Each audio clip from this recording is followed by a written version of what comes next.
Fa ivadika vaovao hafa isika omaly no nanatanterahana ny fandevenana ny nofo mangatsika ny filoha afrikana tatsimo teo aloha Nelson Mandela.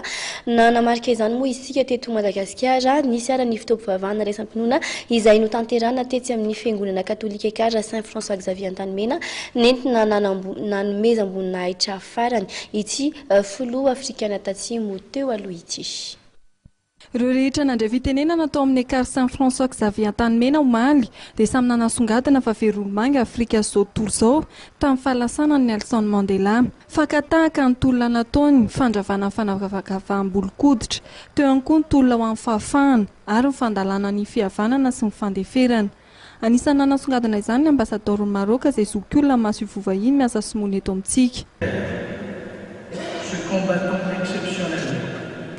Aura fait l'histoire, celle du monde tout entier. Son combat infatigable pour la liberté lui a valu le respect du monde.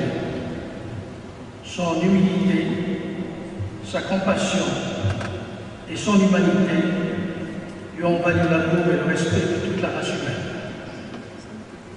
Madiba nous a appris comment vivre ensemble malgré nos différences, et nous a enseigné comment croire en nous-mêmes et en chacun. Il nous aura éclairés par son courage et son abnégation. En effet, cet homme d'une dignité extraordinaire était porteur d'une volonté inébranlable qui l'a poussé à sacrifier sa propre liberté pour la liberté des autres. Naneo ny firaisapofa iray malagasy na dia hafa finoana aza.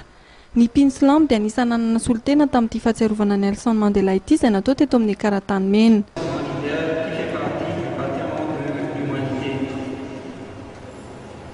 Cette présence et cette participation est due au fait que, dans un premier temps, l'islam est une religion qui met en valeur, chérit et préserve comme toutes les autres religions divines le concept de liberté, de lutte contre l'inégalité et la ségrégation raciale, ainsi que le concept de pardon et toute action qui tend à rétablir l'injustice envers l'humanité.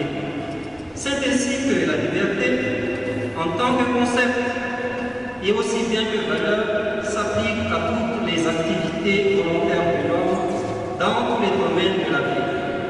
Ny fiombonan'ny fiangonana kristiana eto Madagasikara na ny FFKM no nitarika amin'ny fitaovam-pivavahana iraisam-pinoana fahatsiarovana Nelson Mandela izay nitanterahana teto amin'ny fiangonana ekara Antanimena omaly. Anisan'ny tazana teto mpikambana ao anatin'ny gouvernement tanteteza mito tarihany Jean-Maire Persik, ny filohan'ny senity Béatrice Atala, ireo solotena maso ivovahiny miasa simoana eto amintsika dia samy niatrika ny fitaovam-pivavahana izay nitotsaina omaly tetsy amin'ny ekara Antanimena avokoa.